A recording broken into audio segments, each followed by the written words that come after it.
406장입니다. 찬송가 406장 예비된 찬양하도록 하겠습니다.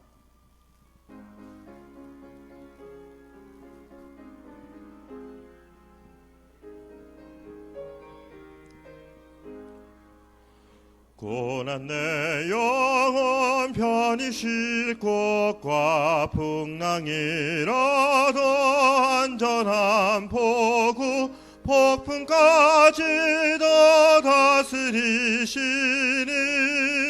주의 영원한 팔의지에 주의 영원하신 팔 함께하사 항상 나를 붙드시니 어느 곳에 가든지 요동하지 않음은 주의 팔을 의지함이라.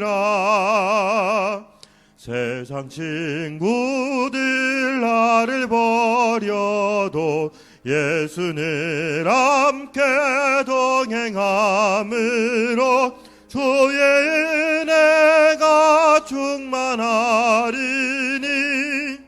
주의 영원한 팔의지에 영원하신 팔 함께하사 항상 나를 붙드시니 어느 곳에 가든지 요동하지 않음은 주의 팔을 의지함이라. 나의 믿음이 연약해져도 미리 예비한 힘을 주시며 위태할 때도 안보하시는 주의 영원한 팔의지에 주의 영원하신 팔 함께하사 항상 나를 붙드시니 어느 곳에 가든지 요동하지 않음은 주의 팔을 의지함이라. 다 같이 일어나서 4절 찬양하도록 하겠습니다.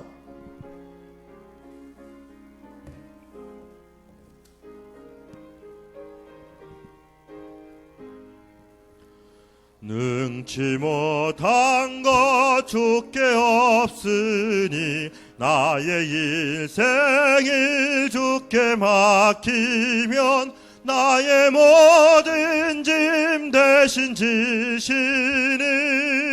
주의 영원한 팔의지에 주의 영원하신 팔 함께하사 항상 나를 붙드시니 어느 곳에 가든지 요동하지 않음은 주의 팔을 의지함이라.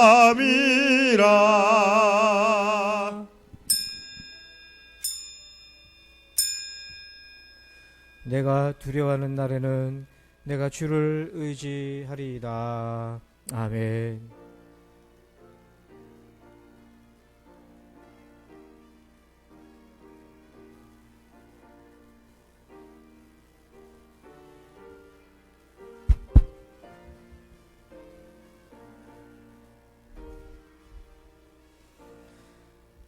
주여, 우리에게 온갖 종류의 두려움이 늘 찾아옵니다. 그러나 그때마다 주를 의지하게 하소서. 그리하여 두려운 날에 주를 만나게 하옵소서. 오늘 예배가 그날이 되게 해 주옵소서. 예수님의 이름으로 기도합니다. 아멘. 우리 다 함께 찬송가 43장을 찬양드립니다.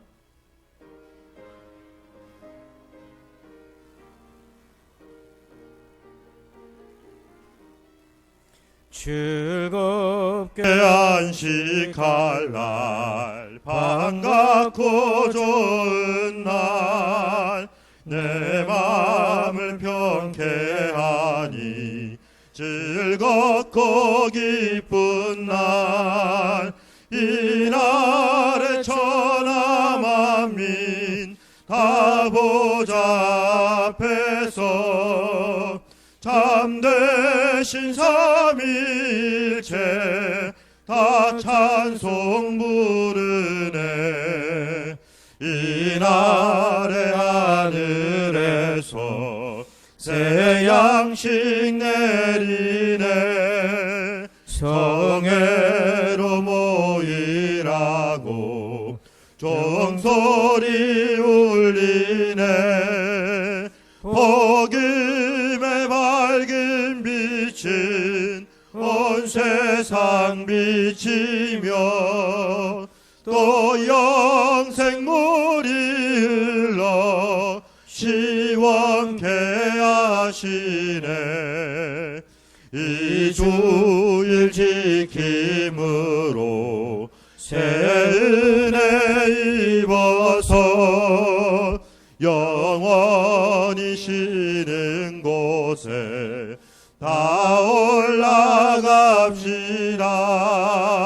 성부께 찬미하고 성자와 또 성령 참되신 삼위일체 다 찬송 부르세. 아멘.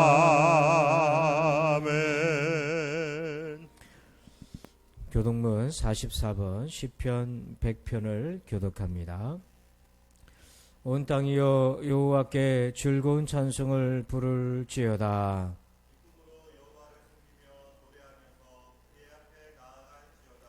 여호와가 우리 하나님이신 줄 너희는 알지어다.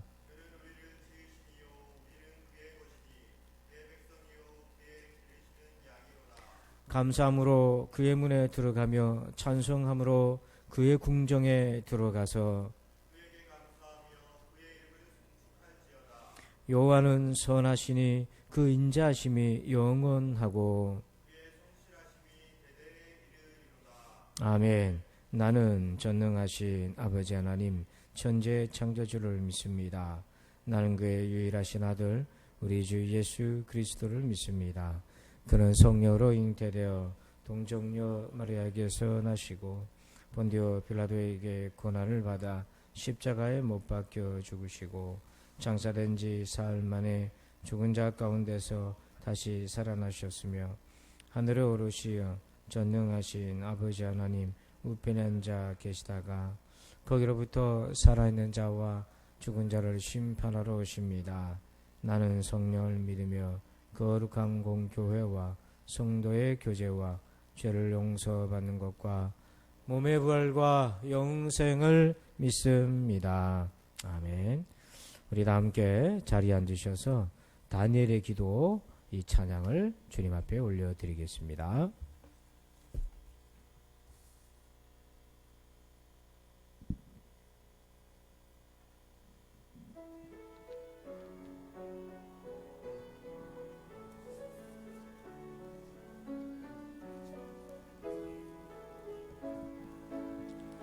주의 보좌로 나갑니다. 주의 얼굴을 바라봅니다. 두 손을 들고 겸비함으로 하나 되어 주께 나아갑니다. 주의 은혜에 목마릅니다.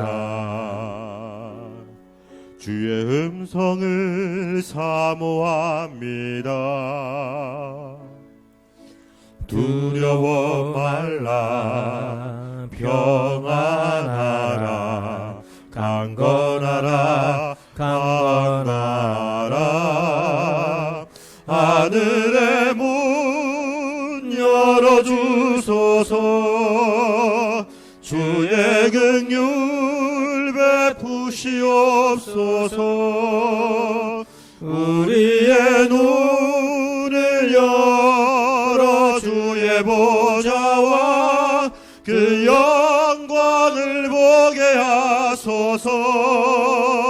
주 얼굴 빛 비춰주소서. 위로의 소리로 만져주소서.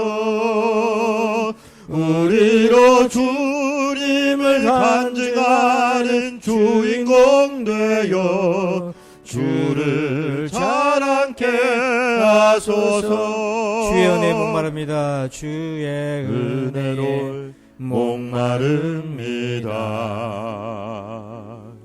주의 음성을 사모합니다.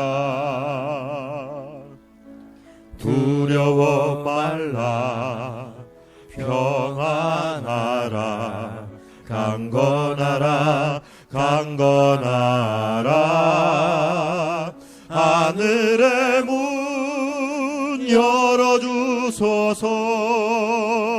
주의 긍휼 베푸시옵소서.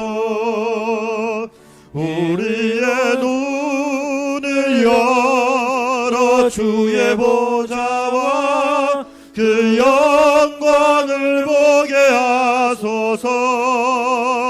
주 얼굴 비춰주소서. 위로의 손으로 만져주소서. 우리로 주님을 간증하는 주인공 되어 주를 자랑케 하소서. 아멘. 이 시간에 우리 코로나19 해결을 위해서 기도 제목 6가지를 읽고 우리 합심해서 나라를 위해 기도하겠습니다. 코로나19 재확산의 위기에 있습니다. 막아 주옵소서. 백신과 치료제를 속히 개발하도록 도우소서. 모든 국민이 방역 예방에 적극 협조하게 하소서. 코로나19에도 불구하고 예수님을 더 친밀하게 하소서. 수능생들의 안전을 지켜 주옵소서. 삶의 고난과 믿음의 시련을 만난 자들을 붙들어 주옵소서. 우리 다 같이 합심해서 기도하겠습니다. 아버지 하나님 감사합니다. 이 민족을 위해 기도합니다. 아버지 하나님이여, 이렇게 또 겨울철이 되어서 제3차 유행에 아버지의 조짐이 보이고 있습니다. 하나님 아버지, 전 인류가 이런 어려움을 겪고 있는데 아버지, 특별히 대한민국 지금까지 잘 해왔습니다. 하나님 끝까지 잘 감당할 수 있도록 도와주옵소서. 아버지, 속히 백신과 치료제가 속히 개발되게 하여 주셔서 아버지 하나님 안전한 나라가 되게 하시고, 또 아버지 하나님이여 축복의 통로로 가난하고 어려운 나라들에게 쓰임받을 수 있도록 아버지 도와주옵소서. 무엇보다 아버지 하나님, 모든 국민들이 방역 예방에 적극 협조하게 해주시옵소서.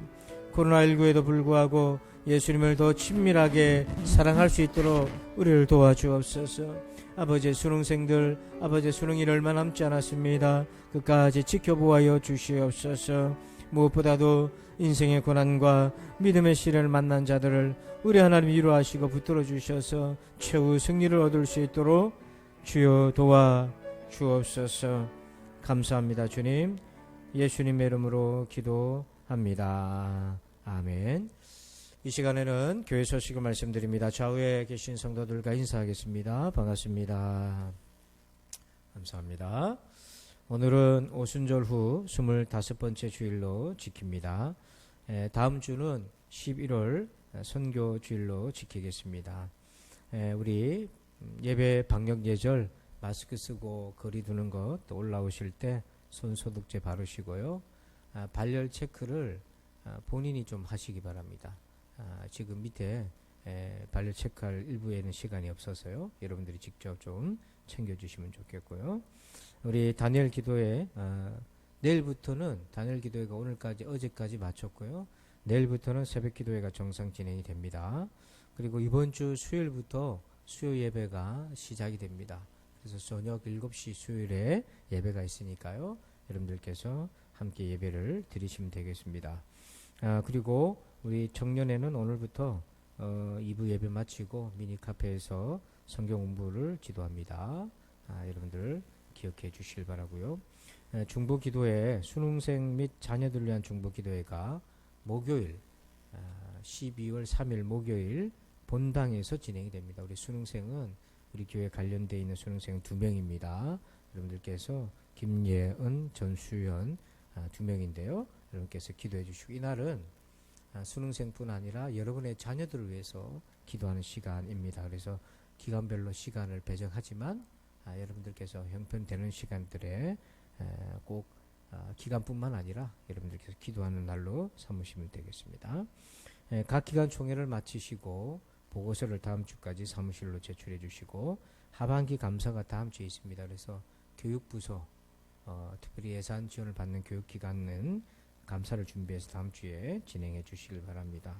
올 한 해 뭘 행사를 한 게 없지만 그래도 여러분 그렇게 절차를 밟아 주시면 되겠고요. 성탄 장식을 다음 주에 해 주시면 좋겠습니다. 삼여전도는 1층이고요. 그 다음에 본당이고요. 그 다음에 1층 포지티브홀은 4여전도에, 교육관은 교사들과 5여전도에, 마당은 우리 남전도에서 다음 주에 성탄 현수막을 게시해 주시면 되겠습니다. 예배 마치고 우리 안순덕 권사님 가정에서 장례에 감사해서 떡을 나누실 게고요.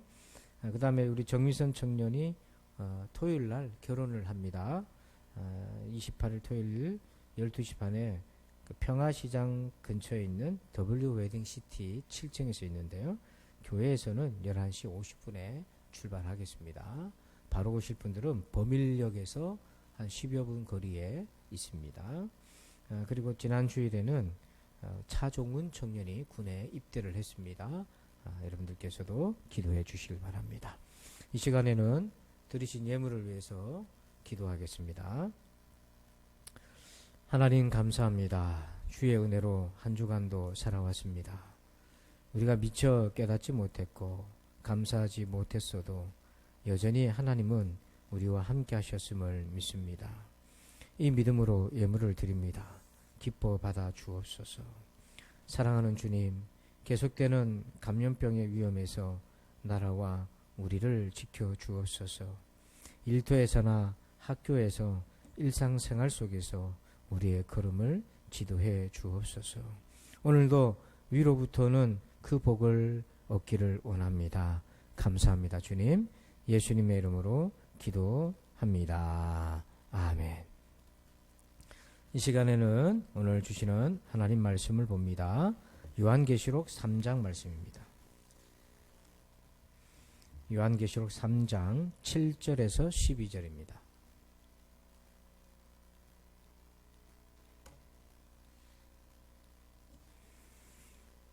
요한계시록 3장 7절에서 12절입니다.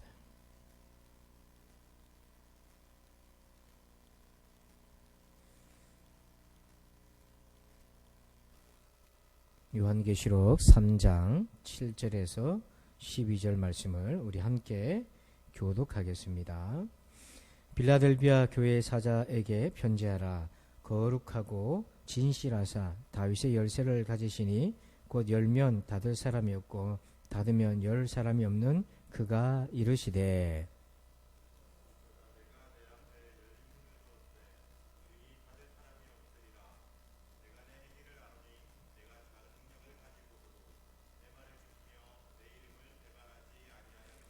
보라 사탄의 회당 곧 자칭 유대인이라 하나 그렇지 아니하고 거짓말하는 자들 중에서 몇을 내게 주어 그들로 와서 내 발 앞에 절하게 하고 내가 너를 사랑하는 줄을 알게 하리라.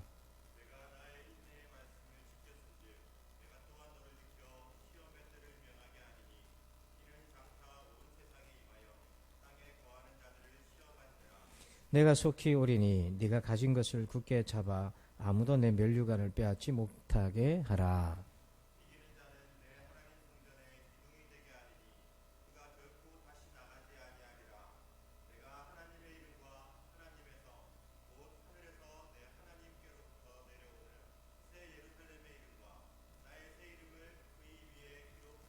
아멘. 할렐루야. 오늘 미래에서 배우다 6번째 시간입니다. 우리 제목을 같이 한번 읽어보실까요? 시작. 흔들려도 떨어지지 말자. 여러분 어릴 때 장난삼아 이 나무 과수원 나무 곁에 가가지고 이제 키가 작으니까 나무를 딸 수가 없으니까 열매를 어떻게 하죠? 우리가 보통 나무를 잡고 가지를 잡고 흔들잖아요. 막 흔들면 분명히 떨어지게 돼 있어요. 몇 가지는. 사과가 떨어지기도 하고 감나무 밑에서는 감이 떨어지기도 하고 가지가 떨어지기도 해요. 요즘은 제 마음에 그런 생각이 듭니다. 코로나19가 와서 우리를 막 흔들고 또 불경기가 와서 우리를 막 흔들고 또 직장에서 어떤 어려움이 와서 우리를 막 흔들기도 하고 또 때로는 어떤 관계적 문제 때문에 우리를 흔들기도 하고 때로는 믿음 생활에 시험이 와가지고 우리를 흔들 때도 있다 하는 거죠. 근데 이게 그냥 한두 번 흔들고 말면 좋은데 계속해서 연쇄적으로 막 흔들 때 나도 모르게 이렇게 떨어지는 가지에서 떨어져 나오는 그런 영혼이 될까 참 두려운 시절이라는 겁니다. 그래서 여러분 우리가 무엇이 우리를 흔들리지 간에 예수님에게서 절대로 떨어지지 마시길 바랍니다. 흔들릴 수는 있어요. 그렇지만 떨어지면 안 된다 하는 거예요. 고난과 유혹의 종류와 상관없이 흔들리고 고뇌가 된다 할지라도 절대로 떨어지지 말자. 그러면 우리가 어떻게 해야 흔들려도 떨어지지 않을 수 있겠는가? 자, 우리 계시록 3장 8절 같이 한번 읽어봅시다. 시작.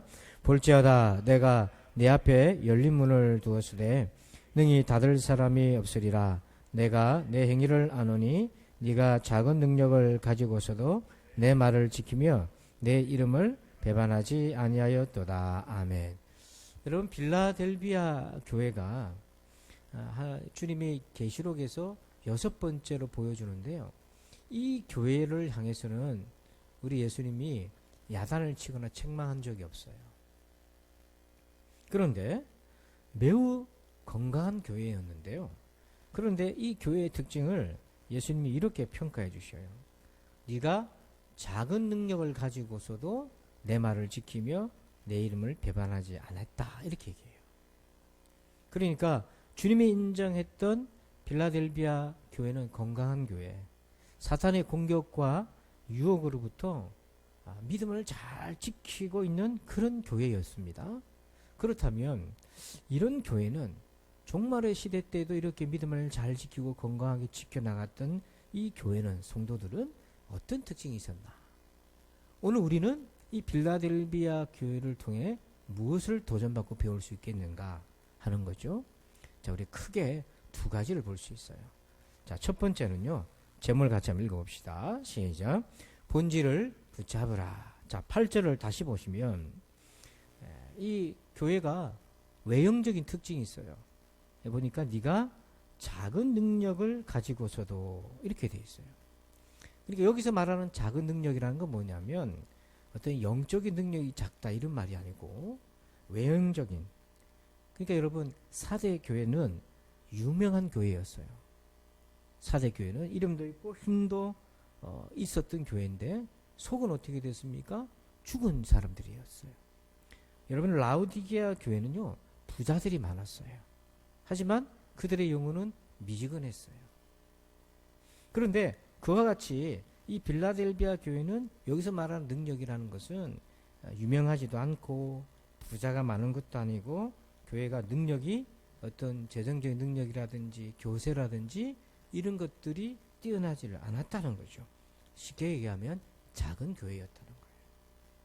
자, 그런데 오늘날 많은 사람들은요 능력 그러면 역량 이렇게도 얘기하고 생산성 이렇게도 얘기하는데 오늘날의 미덕은 뭡니까?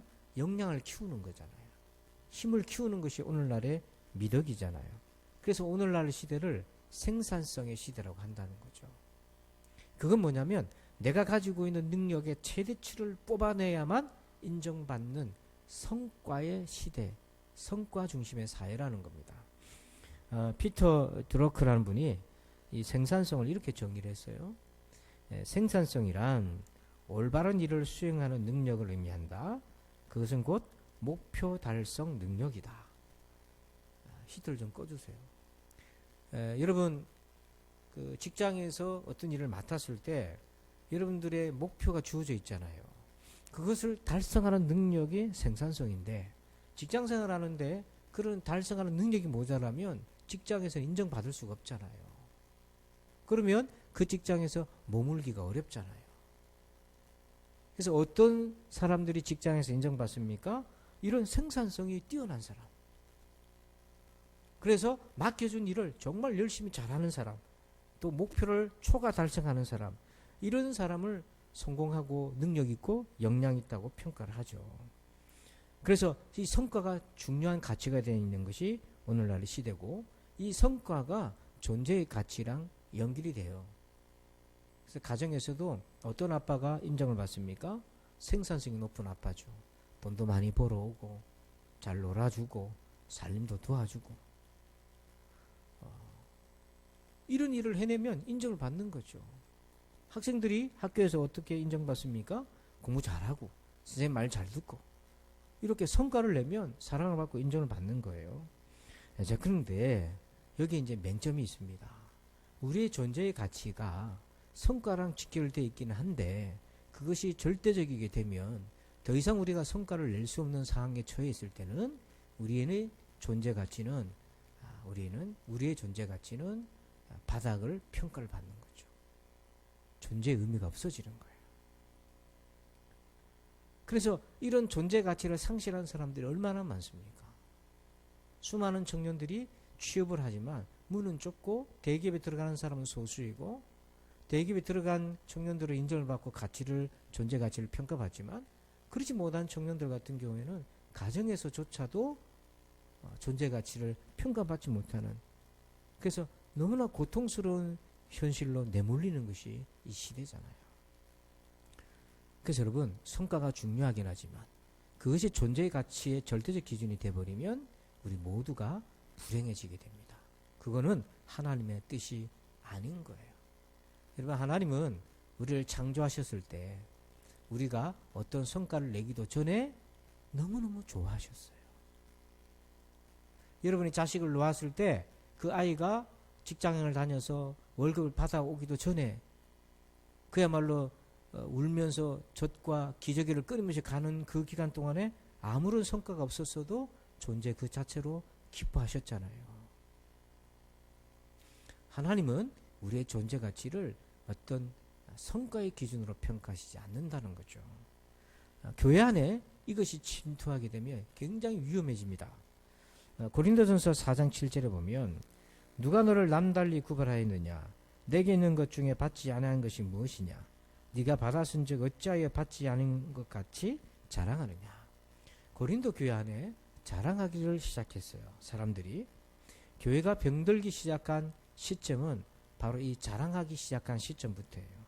자기 능력을 자랑하기 시작한 겁니다. 왜 자랑했을까요? 사람은 왜 자랑합니까? 인정받고 싶어서요. 여러분, 인정을 받으려면 성과가 있어야 하죠.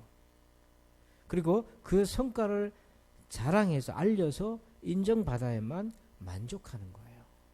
이것이 계속해서 순환이 되는 거예요.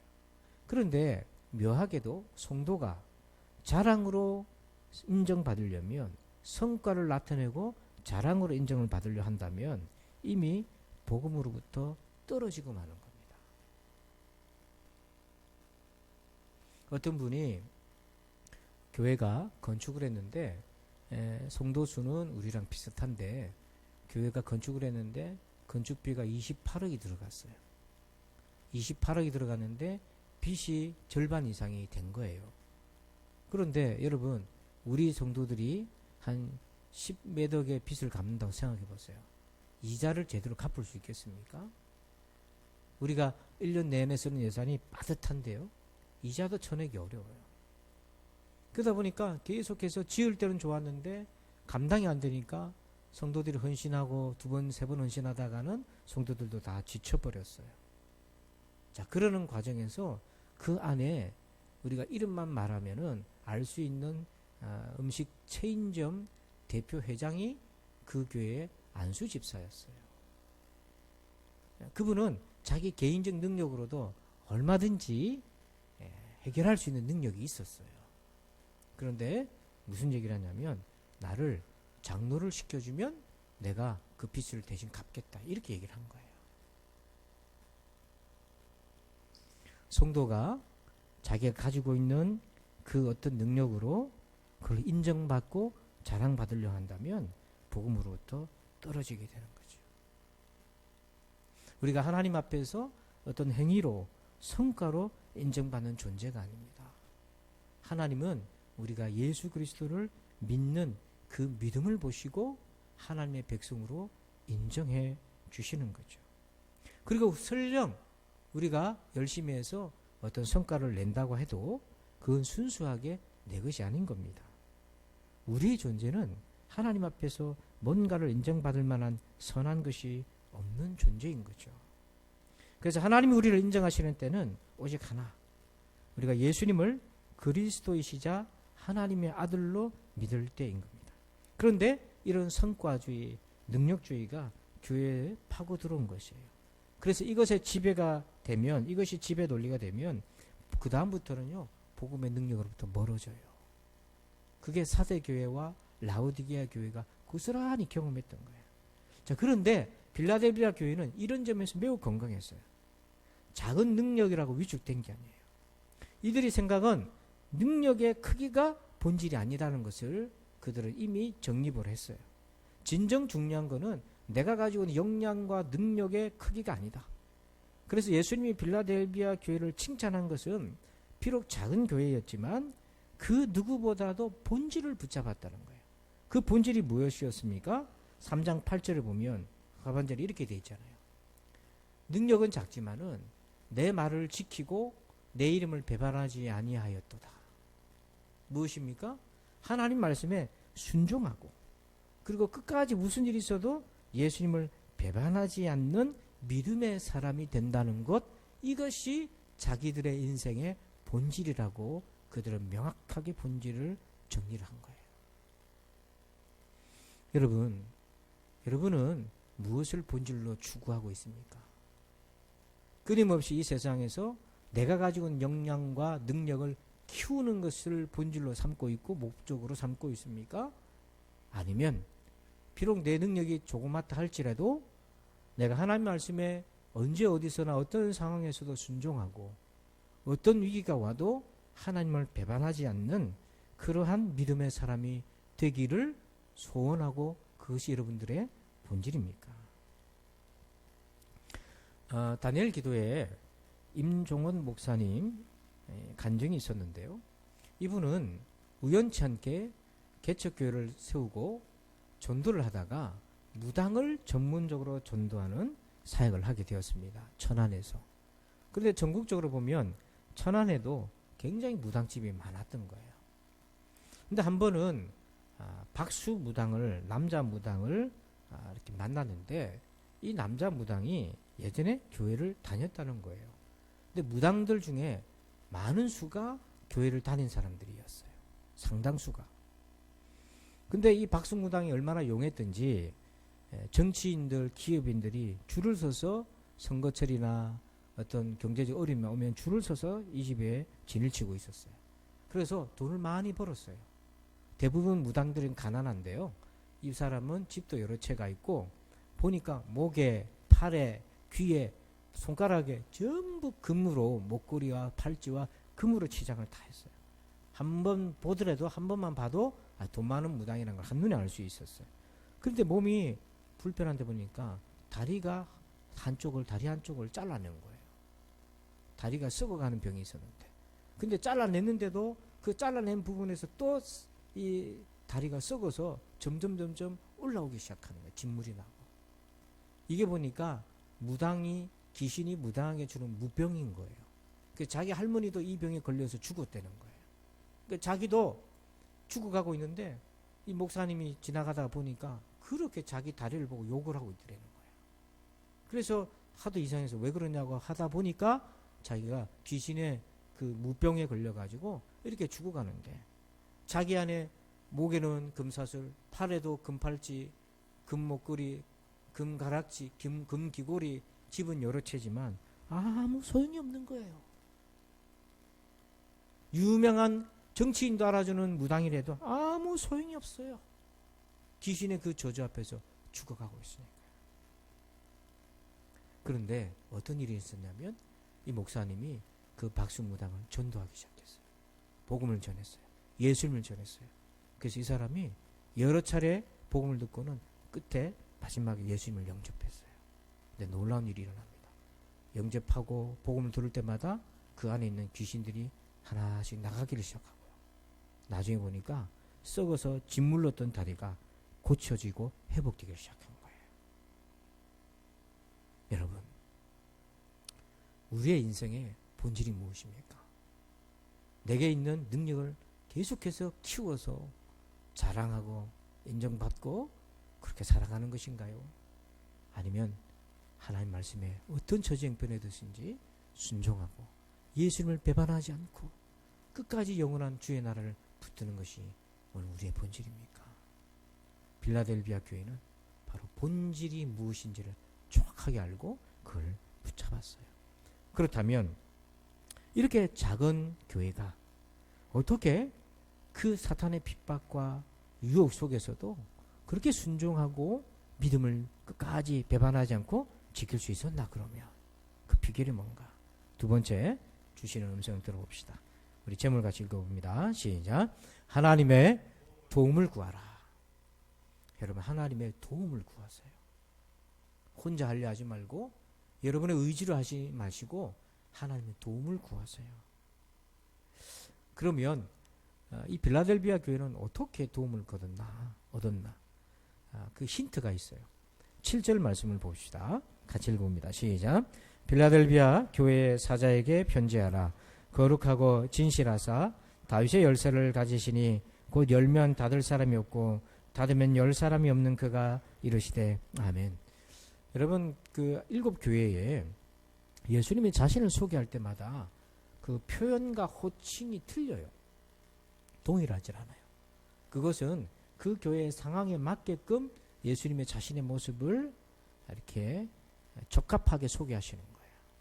빛에는 많은 스펙트럼이 있는 것처럼 예수님에게는 많은 모습이 있는데, 본질이 있는데, 오늘 빌라델비아 교회는 뭐라고 자신을 소개하냐면 다윗의 열쇠를 가지신 분이라고 얘기하는 거예요.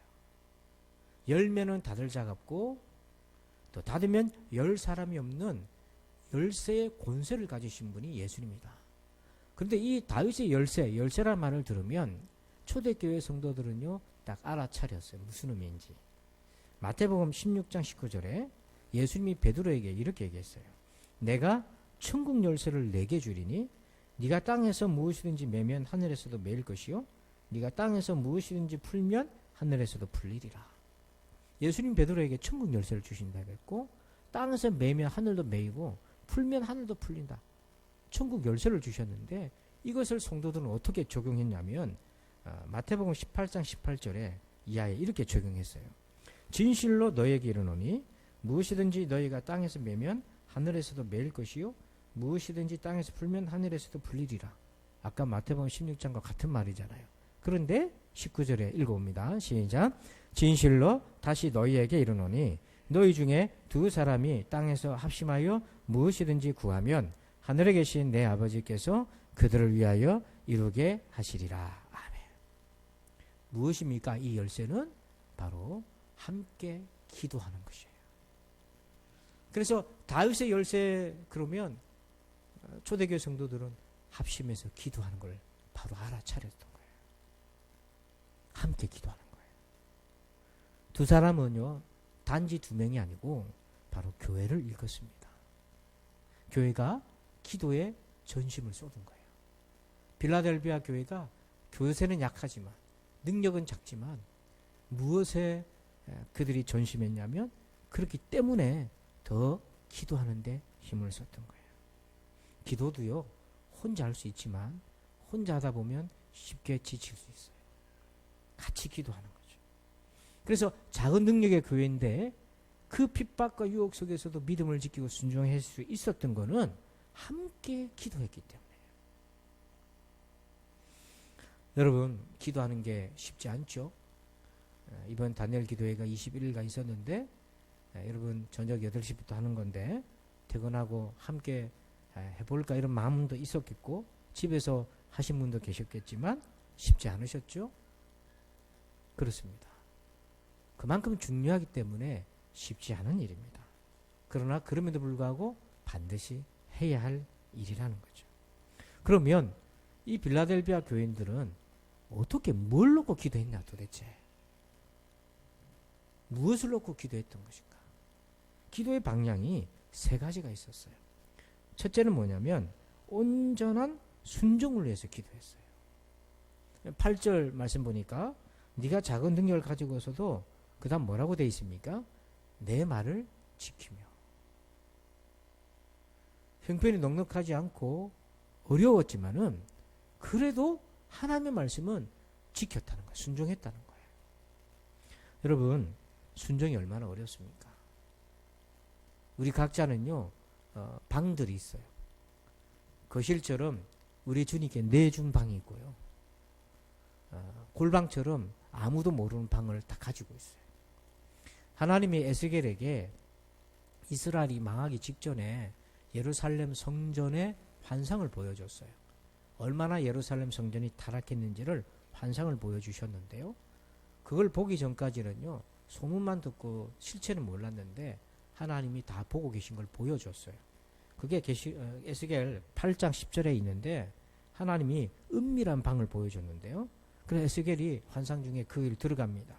내가 들어가 보니 각양 곤충과 가증한 짐승과 이스라엘 족속의 모든 우상을 그 사방벽에 그렸고. 예루살렘 성전이에요. 우리식으로 말하면 교회인데요. 예배당인데 거기에 어디에 잘 모르는 방이 하나 있는데 사람들이 잘 안 들어가는 방이 있는데 아무도 몰랐는데 보니까 비밀리에 거기에 사람들이 들어가 가지고 우상을 그려놓고 거기다 절을 하고 향을 피우고 있었대요. 그런데 그게 예루살렘 성전의 모습이었다는 거예요. 얼마나 두려운 일입니까? 성전이라고 하지만은 그 안에 은밀한 방을 만들어 놓고 하나님을 대적하는 일, 하나님이 싫어하는 일들을 하고 있었다는 거예요. 여러분, 우리에게 이런 각자가 이런 영역은 없습니까? 우리에게는, 여러분에게는 이런 영역이 없습니까? 박위라고 하는 유튜브에서 선교하고 장애인을 돕는 그 청년이 있는데요. 이 청년도 다니엘 기도의 간증자로 왔는데 영국에서 공부하고 IMF 때 공부하고 들어와가지고 외국계 패션 회사에 인턴으로 들어갔다가 능력이 있어가지고 바로 정직원으로 스카우트 됐어요. 그래서 자기가 너무 좋은 거예요. 외국계 회사에 그 IMF 시절에 정직원이 되고 이후에 그 여러분 정직원 된다는 게 얼마나 놀랐습니까? 그래서 너무 좋아가지고 자기가 술을 좋아하고 친구들과 노는 걸 너무 좋아했던 거죠. 그래서 그날도 입사 정직원 된 파티를 자기가 열은 거예요. 근데 자기가 그 전에 교회를 다녔는데 하나님께 이렇게 기도했대요. 그날도 친구들하고 막 잔뜩 즐겁게 놀고 1차, 2차까지 가고 막 그렇게 비몽사몽의 집으로 가면서 뭐라고 자기가 기도했냐면, 하나님, 내가 하나님도 믿지만은요, 하나님 내 이 생활이 너무 좋아요. 친구들과 어울리고 마시고 놀고 이런 게 너무 좋은데 이거 저는 못 부리겠어요. 그러니까 하나님 봐주시고요, 평생 요 두 가지 그냥 제가 양다리 걸치면서 살도록 하겠습니다. 이렇게 이제 쉽게 그렇게 기도를 한 거예요. 그래서 그날 정직원 파티를 열었는데 얼마나 많이 마셨던지 1차만 해도 될 건데 여러분들은 1차만 하시기 바랍니다. 아멘하면 또 찔릴 테니까. 근데 너무너무 많이 마셔 필름이 끊겼어요. 눈을 떠보니까 응급실이에요. 목뼈가 부러져 가지고요, 전신 마비돼 버린 거예요. 보니까 건물과 건물 사이에 틈이 있는데 거기 떨어져 가지고 떨어지면서 목뼈가 부러져 버렸어요. 마비가 온몸 마비돼 버렸어요. 기가 막히지 않습니까? 정직원 됐다고 파티하는 그날 키도 크고 얼마나 잘생겼어요. 목뼈가 부러져서 전신 마비가 되시니 부모가 얼마나 기가 막힙니까? 그 과정에서 자기가 회복합니다. 의사는 평생 이렇게 살아야 된다지만 이제는요, 다리 빼고는, 하반신인 다리 빼고는요 다 쓸 수가 있고 말도 유창하게 잘하고 혼자서 생활할 수 있게 돼요. 그러면서 고백하는 거죠. 이제 자기가 하나님의 사람으로 온전하게 서게 된 거. 여러분, 우리도 내가 원하고 버리기 싫은 부분이 있죠. 너무 좋아해서. 근데 그게 하나님의 뜻과 부합되면 상관이 없습니다. 근데 그걸 원하고 놓지 않으면 않을수록 점점 하나님과 멀어진다고 한다면 그래도 그걸 붙드시겠어요? 그 순종이 안 되잖아요. 내가 원하니까. 그때 이 빌라델비아 교회는 별 교회였겠어요. 그때 기도했던 거예요. 하나님, 내 힘으로는 정리가 안 되는데 주님 도와주세요. 주님 도와주세요. 그게 무엇이든지 여러분들 각자가 가지고 있겠지만 저 또한 있어요. 그 위에서 기도해야 되는 거죠. 두 번째 뭘 기도하나? 두 번째는요, 이렇게 기도했어요. 믿음을 위해서 기도했어요. 자, 8절 끝에 보면 내 이름을 배반하지 아니하였도다. 여러분, 어떤 상황인데 배반하지 않았습니까? 예수님의 이름을 인정하면 불이익을 받는 거예요. 그러니까 예수님을 배반하면 자기가 유익하게 되고요. 예수님을 인정하면 생명도 위협받을 수가 있어요. 이번에 탈북자 3대, 북한에서 3대째 신앙생활 하다가 탈북한 분이 이제 사모님이 되셨어요.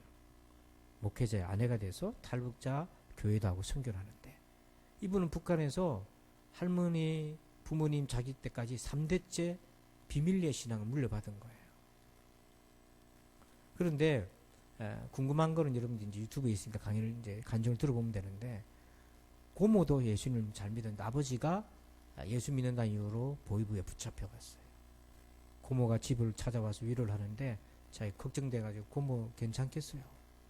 나는 괜찮다. 걱정하지 마라. 그래서 고모가 함경도 자기 집으로 갔는데 간 날 얼마 되지 않아서 보이부가 들이닥쳤어요. 그래서 니네 예수 믿나? 고모한테 다짜고짜 물었다는 거예요. 그러니까 이 고모는 일말의 주저함 없이 내래 예수님 믿습니다. 그 길로 끌려가서 고모도 순교를 당하게 돼요. 여러분, 우리는요, 믿음을 지킨다는 것을, 우린 이런 극한 상황은 아니더라도 우리의 일상에서 매일 일어나고 있어요. 저와 여러분에게 누가 칼을 들이대고 예수 믿나 안 믿나 그렇게 묻는 것은 없습니다. 그러나 대신 어떤 일이 일어나고 있냐면, 사단이, 우리 안에 있는 정욕이, 우리 안에 있는 죄가 이렇게 끊임없이 우리를 유혹하죠. 내게 절만해. 그러면 내가 이런 영광을 줄게. 나한테 고개만 숙여. 내가 이런 유익을 너에게 줄게. 내게 절만해. 그러면 내게 이런 쾌락을 줄게. 사탄의 속임수가 있는데요. 그런데 내용을 보면 내가 예수님 배반하는 건 아니에요. 그렇다고 노골적으로 마귀에게 절하는 것도 아니에요. 그런데 끊임없이 우리가 일상생활의 작은 부분에서 예수님을 배반하고 있는 거죠.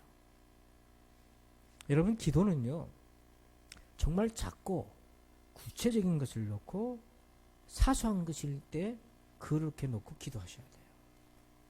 작고 사소한 것에 주의 이름을 배반하기 시작하면 이미 죽어가고 있기 때문에 그래요. 사람들은 큰 거는 지킵니다.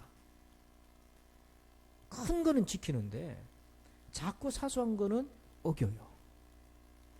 그래서 호라티우스 보나르라고 하는 목사님이 이런 얘기를 합니다. 거룩함은 한 번의 위대한 행동이나 대단한 순교로 평가되지 않는다. 작고 사소한 일들이 위대한 삶을 이루어낸다. 저와 여러분에게 있어서 순교의 현장, 믿음을 지키고 배반하지 않는 것은 일상에서 아주 작고 사소한 것. 그 작고 사소한 것에 대한 순교, 우리의 정욕, 생각, 의지와 관련된 것. 그래서 우리에게는요, 큰 겟세마네도 필요해요. 하지만 작은 겟세마네도 있어야 합니다. 끊임없이 작고 사소한 것. 오늘 기도해. 교회 가야 돼? 말아야 돼? 주님께 영광 돌려야 돼? 말아야 돼? 헌금해야 돼? 말아야 돼? 절제해야 돼? 말아야 돼? 끊임없는 겟세마네가 우리에게 있어야 되는 거죠. 그래서 이 빌라델비아 교인들은 바로 그걸 놓고 기도로 도움을 구한 거예요. 주님, 내가 이 작고 사소한 것에 주님의 이름을 배반하지 않게 해주세요. 세 번째 뭘 기도했냐고요? 소망을 위해서 기도했습니다. 자, 우리 9절 말씀을 같이 읽어봅시다. 시작. 보라, 사탄의 회당 곧 자칭 유대인이라 하나 그렇지 않냐고 거짓말하는 자들 중에서 며칠 내게 주어 그들로 와서 내 발 앞에 절하게 하고 내가 너를 사랑하는 줄을 알게 하리라. 아멘. 여기 보니까 사탄의 회당, 유대인의 회당이 있는데 그 사탄의 회당이라는 거죠. 사랑의 증거를 예수님이 주셨는데 그 사탄의 회당에서부터 믿는 사람이 생겨난 거예요. 몇 사람이. 저도 그래요. 1년 내내 새신자가 안 생기면 너무 낙심이 되고요. 돌아가시는 분이 있고 이사가는 사람이 있는데 새신자가 없으면 너무너무 낙심이 돼요. 그런데 그렇게 복음을 전해도 안 받아들였던 사탄의 회당에서 몇 사람이 와가지고 전도가 됐다는 거 얼마나 기뻤겠어요. 10분 제가 이 마음을 느낄 수 있는데요. 그런데 여기 회당을 뭐라고 얘기합니까? 사탄의 회당이라잖아요. 이 말은 뭐냐면 불가능한, 전도가 불가능하다는 거잖아요. 근데 다 불가능하다고 말하는데 어떻게 사탄의 회당에서 믿는 자가 나올 수 있나? 여기에 기도의 세 번째 방향이 필요하죠. 여러분, 기도는요, 소망을 위해서 기도하셔야 돼요. 기도는 뭐냐면 소망을 잃어버리지 않는 유일한 통로 중에 하나입니다. 낙심과 절망이 많습니까? 소망이 많습니까? 살다 보면 낙심과 절망이 많잖아요. 좀 해보려는데 잘 안 되고, 힘을 써서 했는데 성과가 별로 없고, 또 아무리 해도 안 되는 것도 있고. 우리가 이런 생각과 감정만 우리 속에 가득 차다면 우리 어떻게 하루하루를 살아나가겠습니까? 이미 피한 거죠. 그런데 어떤 사람들은요, 그럼에도 불구하고 소망을 품고 도전하는 사람들이 있다는 거예요. 그 사람들이 누군가 봤더니 기도하는 사람이에요. 여러분, 기도하면 왜 소망이 생깁니까? 여러분, 기도하면 왜 소망이 생기죠? 디모데전서 1장 1절에 답이 있습니다. 자, 여러분들 한번 읽어주세요. 방송 듣는 분 제가 안 읽으면 잘 안 들리니까 여러분이 크게 읽어가지고 오로 타고 들어가도록 크게 읽어봅니다. 시작.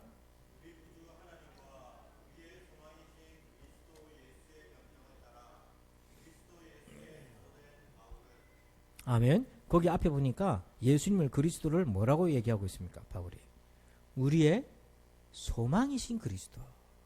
여러분, 기도하면 주의 임재 가운데 있잖아요. 예수님으로 충만하게 되잖아요. 예수님이 어떤 분이십니까? 소망의 주님이라는 거예요. 그러니까 예수님이 우리 안에 살아 역사하고 계시고 충만하면 내가 소망이 생겨요. 아까 봤던 박이 청년이 전신마비가 됐지만 그래서 회복이 됐잖아요.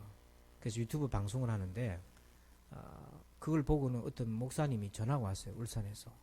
자기 아들이 사고를 당해가지고 똑같이 하반신 마비가 된 거예요. 목사님 아들이. 근데 얘가 성격이 너무 삐뚤어져 버린 거예요. 좌절해가지고. 안 그렇겠습니까? 그래서 이 박의 청년이 비행기를 타고 자기 휠체어를 가지고 직접 혼자서 울산까지 그 병원까지 찾아간 거예요. 그 목사님이 막 울면서 도움을 구할 때 목사님으로 본 게 아니라 아버지로서, 한 아들의 아버지를 보면서 너무 마음이 아파가지고 자기가 찾아간 거예요. 그래가지고 기념 촬영을 찍었는데 그때 이 목사님 아들의 청년의 얼굴은 굉장히 좀 뭡니까, 표정이 안 좋고 이걸 왜 찍나 이런 표정을 보고 있잖아요. 시큰둥하게. 그런데 이 박이 청년과 교제하면서 이 박이 청년이 예수님 때문에 소망을 가진 걸 나눠주게 됐거든요. 그러고 난 다음에 어떤 일이 생겼냐면 이런 일이 생긴 거예요. 그 옆에 웃고 있는 청년 있잖아요. 아까 그 휠체어 탄 목사님 아들인 거예요. 같이 유튜브에서 선교 사역을 하는 거예요. 이 목사님 아들도 이제 도와서 방송 편집을 하는, 손도 자기가 잘 손가락도 못 쓰고 하지만 몸이 많이 회복이 된 거예요. 똑같이. 그래가지고 지금 표정을 얼마나 밝습니까? 소망이신 그리스도를 충만해주고 다른 사람에게 소망을 심겨주는 사람이 된 거죠. 여러분, 언제 이런 일이 일어난 거예요? 기도했을 때예요. 그냥 기도가 아니라 소망이신 예수 그리스도, 소망을 위해서 기도했던 거예요. 여러분, 필라델비아 교회, 능력은 자그마한 교회. 그런데 힘은 별로 없는 교회인데 하나님이 너무 기뻐했던 교회, 건강한 교회. 무엇 때문에 그렇게 건강할 수 있었습니까? 여러분, 똑 기억하십시오. 두 가지를 기억하세요. 첫 번째는 본질을 붙잡았어요. 믿음을 지키는 것이 본질이었기 때문에. 두 번째, 하나님의 도움을 구했어요. 혼자 안 되니까. 구체적으로 기도했는데 순종과 믿음과 소망을 잃지 않기 위해서 기도했던 거예요. 여러분, 그들이 했다면 우리도 할 수 있잖아요. 아멘. 그들이 했다면 우리도 할 수 있잖아요. 기도하겠습니다. 아버지 감사합니다. 바로 이 빌라델비아 교회에서 오늘 배우게 하여 주시고 흔들려도 떨어지지 않게 하여 주옵소서. 예수님의 이름으로 기도합니다. 아멘. 우리 다 함께 자리에 일어나십니다. 송영 1장을 찬양 드리겠습니다.